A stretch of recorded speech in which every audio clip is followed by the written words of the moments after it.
The death toll from an earthquake in Afghanistan on Wednesday hit 1,000, disaster management officials said, with more than 600 injured and the toll expected to grow as information trickles in from remote mountain villages. A foreign ministry spokesman said the Taliban would welcome international help.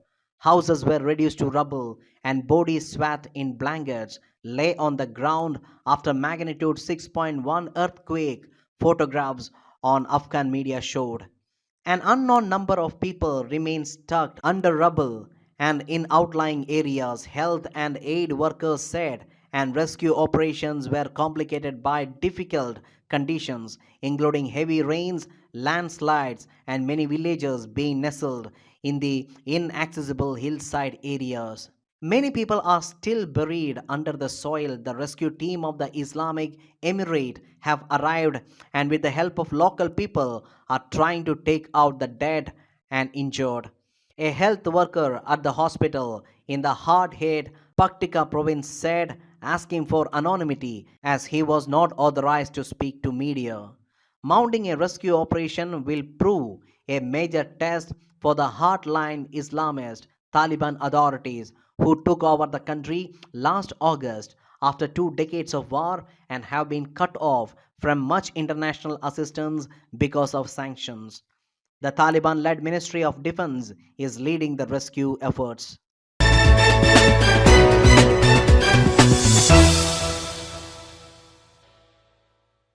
Workers at a Apple store in the US state of Maryland voted to form a union, a first for the tech giant which has pushed back firmly against unionizing attempts in the past, according to news agency AFP.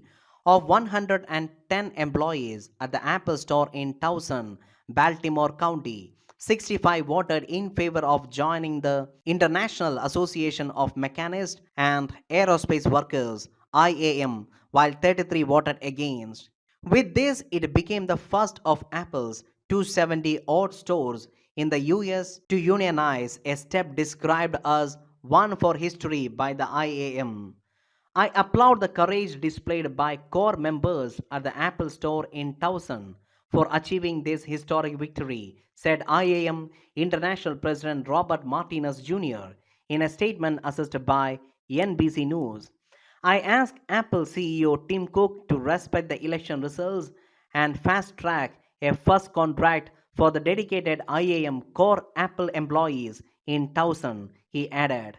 The union said employees at the Towson store joined forces with coalition of organized retail employees to send a letter to Tim Cook informing him of the decision to organize and urging him not to dissuade or block their attempts to unionize. Earlier, amid murmurs of a unionizing drive, Apple's senior VP of retail had released a video warning employees that joining a union could hurt the company's business.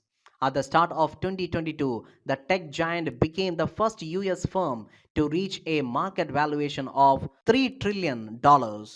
Following the successful vote to unionize, Tyra Reader, a technical specialist at Apple Store in Towson, told the New York Times that she hoped a union would help workers get better wages, improve the store's scheduling and COVID 19 policies, and make it easier for workers to advance within the company.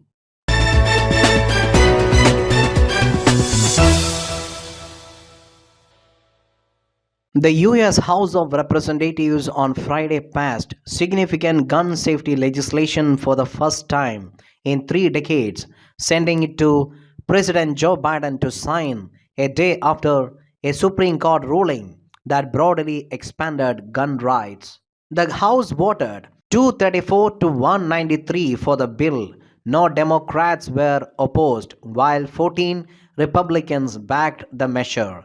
It was supported by major law enforcement groups, and its passage was a rare defeat for US gun manufacturers and the National Rifle Association. The House action followed a late Thursday Senate vote of 65 to 33 to pass the bill, with 15 Republicans, including Senate Minority Leader Mitchell McConnell, in favor. Biden will sign the bill on Saturday morning, the White House said.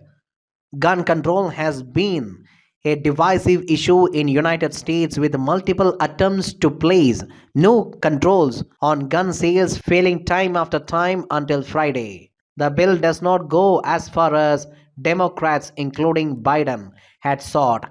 It includes the provisions that would help states keep guns out of the hands of those deemed to be a danger to themselves or others, and close the so called boyfriend loophole by blocking gun sales to those convicted of abusing unmarried intimate partners. However, it did not ban sales of assault style rifles or high capacity magazines. The legislation includes several strong steps to save lives, not only from the horrific mass shooting, but also from the daily massacre of gun crime, suicide, and tragic accidents, House Speaker Nancy Pelosi said during debate. The bill does take some steps on background checks by allowing access for the first time to information on significant crimes committed by juveniles. It also cracks down on gun sales to purchasers convicted of domestic violence.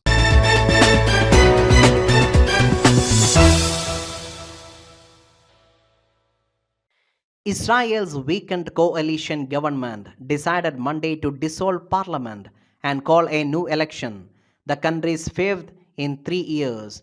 The vote, expected later this year, could bring about the return of a nationalist religious government led by the former Prime Minister Benjamin Netanyahu, or another prolonged period of political gridlock. In a nationally televised news conference, Prime Minister Naftali Bennett said it wasn't easy to disband the government, but he called it the right decision for Israel. The fragile coalition government, which includes parties from across the political spectrum, lost its majority earlier this year and has faced rebellions from different lawmakers in recent weeks.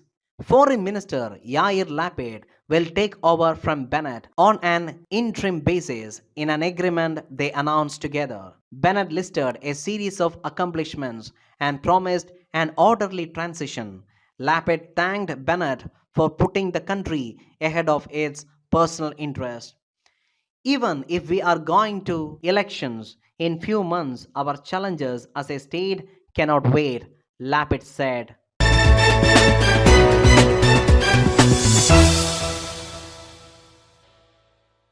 Hong Kong's famous Jumbo floating restaurant capsized on Sunday, June 19, after encountering adverse conditions in the South China Sea. No crew members were injured, said Aberdeen Restaurant Enterprises in a statement posted on Twitter.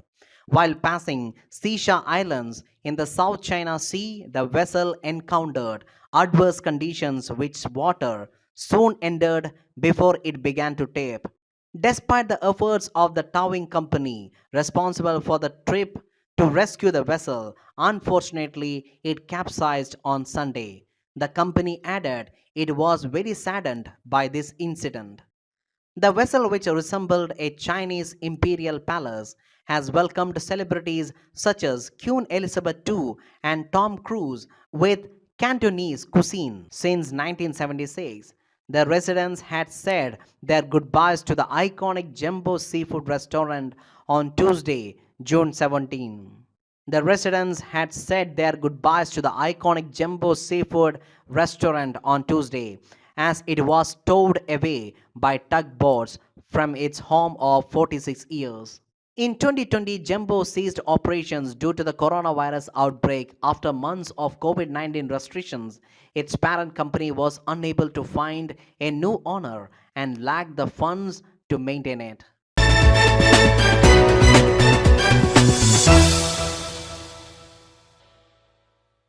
French President Emmanuel Macron lost control of the National Assembly in legislative elections on Sunday, a major setback that could throw the country into political paralysis unless he is able to negotiate alliances with other parties.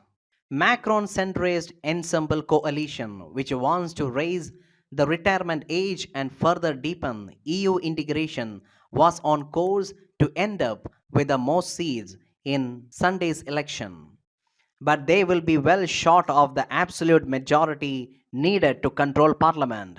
Near final results showed. A broad left wing alliance was said to be the biggest opposition group, while the far right scored record high wins and conservatives were likely to become kingmakers.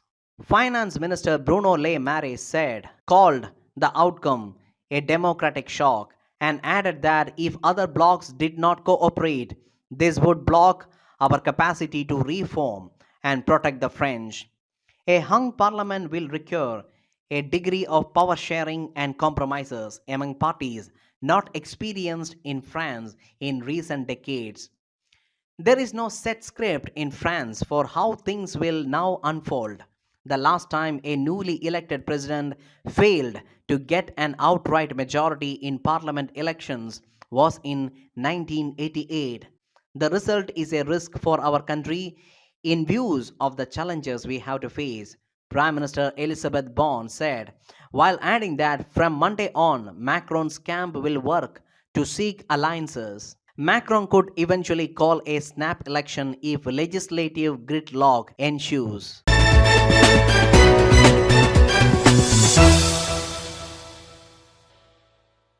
Chinese scientists have found signs of water in samples retrieved by China from a lava plain on the moon, bringing them closer to understanding its origin there, a crucial question for future lunar exploration.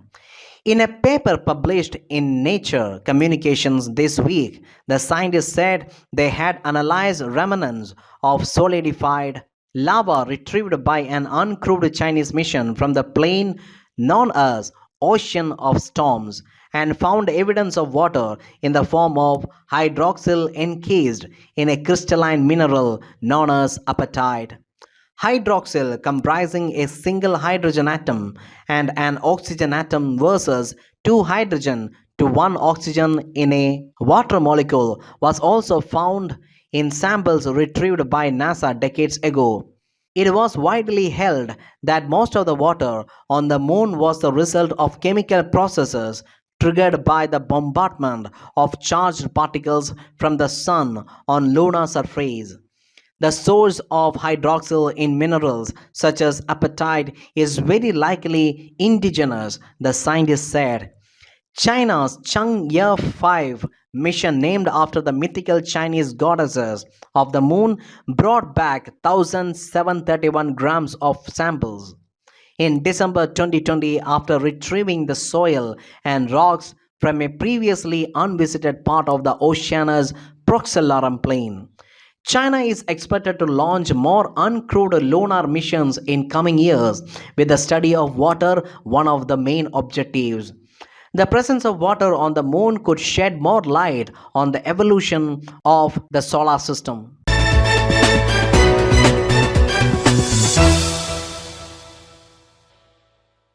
The Omicron variant of SARS-CoV-2 virus is less likely to cause long COVID than Delta strain, according to study published in Lancet Journal. Long COVID is defined as having new or ongoing symptoms for weeks or more after the start of the disease, the researchers said.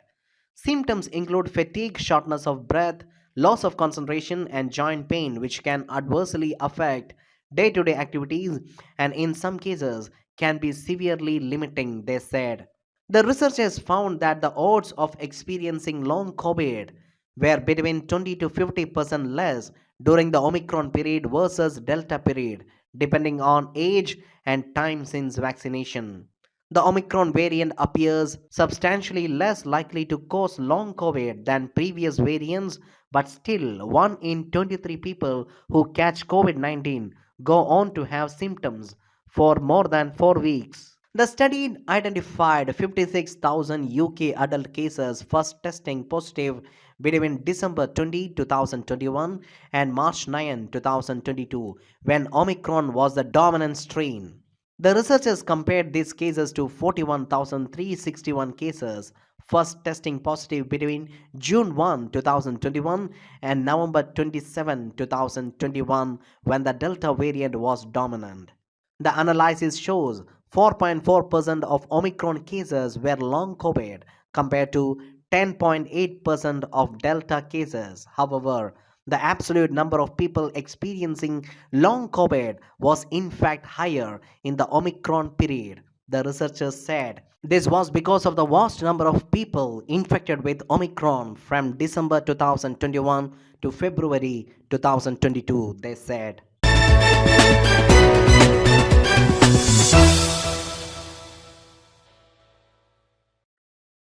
A severe paper crisis in Pakistan is threatening to disrupt the academic activities in the country. Students in Pakistan are unlikely to receive their books next academic year, which will begin in August, said Pakistan's paper associations. The crisis has been brought about by a combination of global inflation, flawed policies of Pakistani government, and the monopoly of the local paper industries. All Pakistan Paper Merchant Association, Pakistan Association of Printing Graphic Art Industry, and other organizations associated with the paper industry, along with the country's leading economists, sounded the alarm. A local media outlet from Pakistan reported that due to the increasing cost of paper, publishers are not being able to determine the price of the books. Due to this, textbook boards of Sindh, Punjab, etc. are will not be able to print textbooks, it reported. Meanwhile, Pakistani columnist I.S. Amir questioned the country's incompetent and failed rulers. He highlighted that Pakistan is trapped in a vicious cycle of taking loans to pay back previous loans. He wrote, "We have seen the rules of former presidents of Pakistan. We have seen the governments of dictators, and they all had one thing in common: take loans to solve the problems, and then take more loans to pay back the previous loan." He said, Pakistan has now at a point where nobody is willing to give country any more loans. We could not solve the economic problems of our country when the population was 11 crores. How our incompetent and failed rulers are going to improve the economy when the population has doubled to 22 crores, he wrote.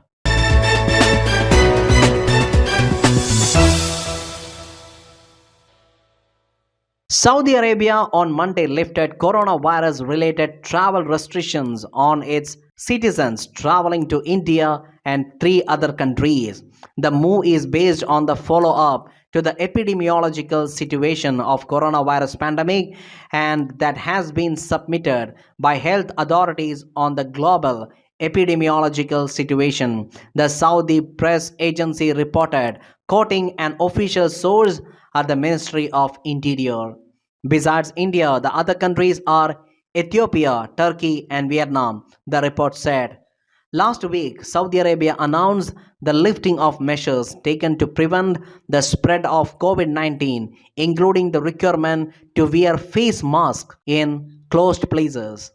The oil rich kingdom has already started receiving pilgrims for the annual Hajj season that gets underway in a few weeks.